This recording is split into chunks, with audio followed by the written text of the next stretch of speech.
All right, so today we're back talking about this Kendrick Lamar situation. In case you've been living under a rock or you was on vacation from the internet over the last week, Kendrick Lamar dropped a surprise album called GNX. It completely set the internet on fire. The numbers on it are going crazy. And in this album, we had Kendrick Lamar addressing a couple of people and some of the issues that he's been having, like on Whacked Out Murals, where he took shots at Lil Wayne, shouted out Nas, took another shot at Snoop Dogg, right? And over the last 2 days, we have seen people reacting to this, including Lil Wayne and Snoop Dogg themselves, right? So just in case you missed it, Kendrick Lamar rapped, "Used to bump the Carter 3, I held my Rollie chain proud. The irony, I think my hard work let Lil Wayne down." Snoop posted Taylor Made, "I prayed it was the edibles. I couldn't believe it. It was only right for me to let it go. Won the Super Bowl, and Nas the only one to congratulate me." All right, now I'm not here to debate whether what he said was a diss to Lil Wayne or not, or whether it was a diss to Snoop Dogg or not. I'm gonna leave that up to y'all to decide. But not everybody was offended by what Kendrick Lamar said. Right? For example, in that record, Whacked Out Murals, he shouted Nas out, said when the news broke that he was gonna be doing the Super Bowl, Nas was the only person to congratulate him. And back when Kendrick Lamar announced that, Nas posted on his Instagram story, he said, "Congratulations to my brother Kendrick Lamar. Can't wait to watch the party die." And this is back when Kendrick first started dropping little songs with the picture of the black Air Force Ones on the front, right? I think we all seen that. So he was showing love to Kendrick when this whole beef initially took off, and he was back showing love to Kendrick when this album dropped, right? He went on Instagram, he posted it up, tagged us all, "Man at the Garden," which is a track off of this new album. And he said, "I'm always inspired by my brother Kendrick Lamar. Keep the essence of this alive and at the forefront. Salute, King." "Man at the Garden," like I said, is one of the songs off of this new surprise album. Honestly, it's one of my favorite tracks on the album, and it's a song that actually sampled one of Nas's old songs, One Mic. You know, Nas and Jay-Z, they used to have a beef going back in the day, and honestly, it was oddly familiar or similar to this beef that Kendrick Lamar has been having with Drake and everybody else. Right? Back when Nas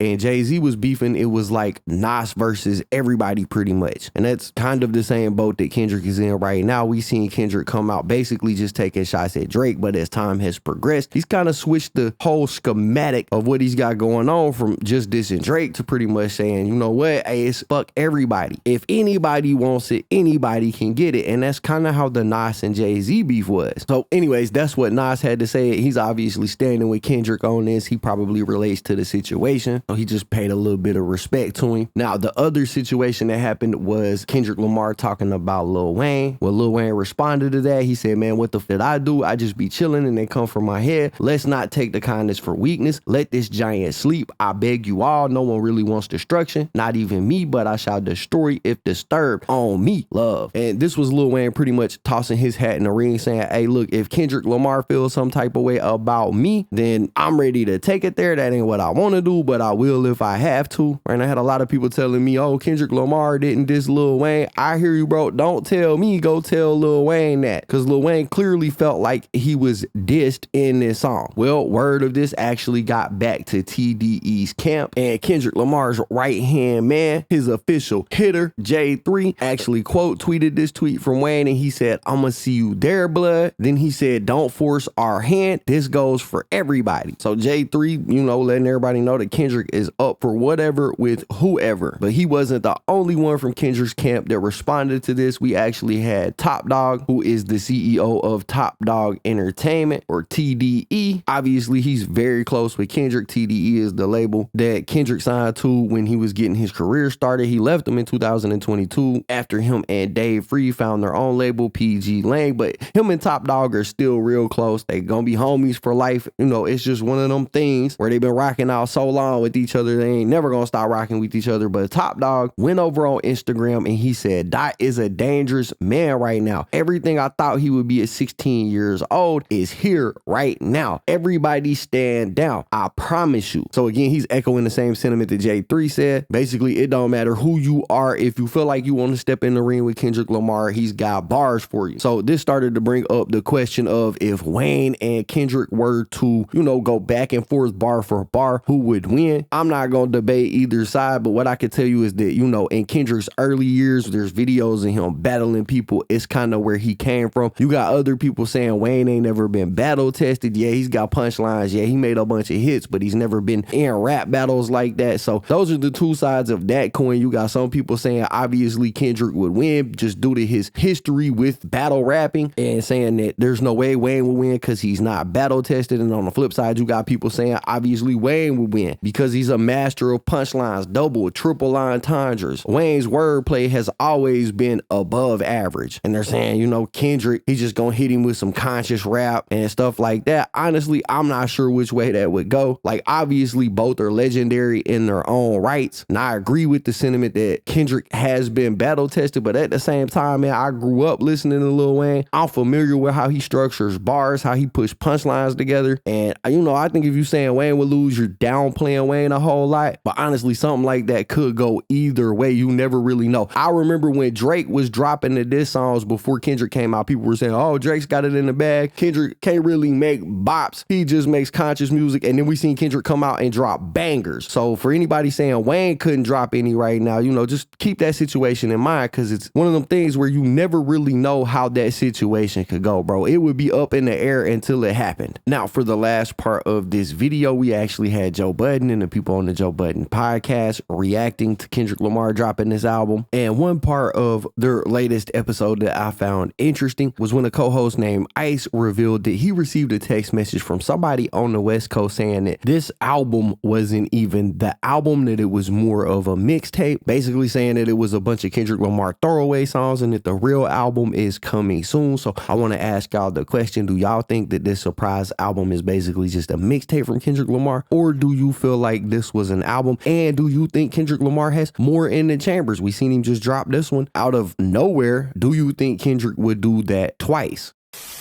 Ice, you saying you saw an interesting tweet from some of the West Coast talking about?